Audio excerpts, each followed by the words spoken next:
Now let me just say what we did, everybody. We just looked at basically one Hebrew word. That's all we've done.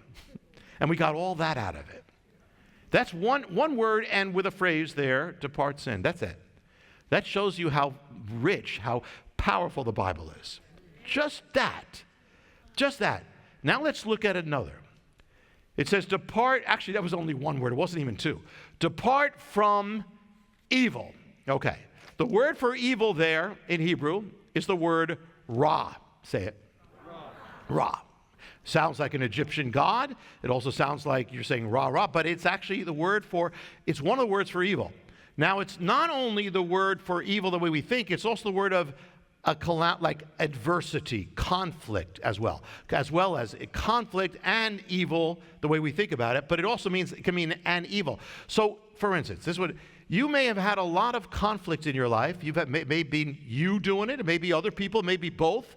But the Bible is saying here also, there's more to it, not only depart from evil, but also depart from all that stuff.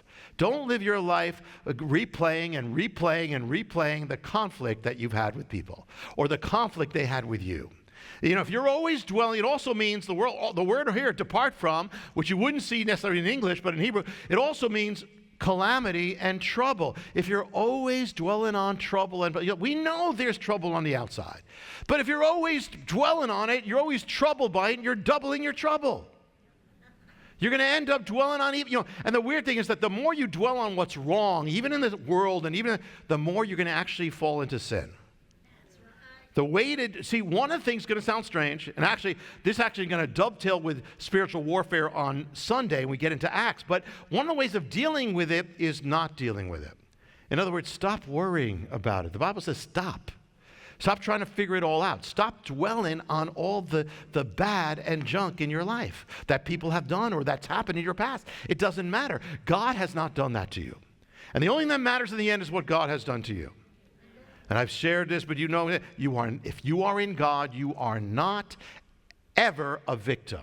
You might be because people treated you that way, but you are a victor. That's the opposite of victim. Because of what God has done to you. That's all that's going to matter in the end is what God did.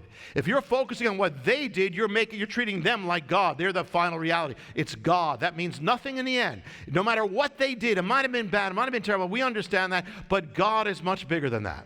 In the end, that's what's going to matter. Greater is the goodness of God than the junk of people.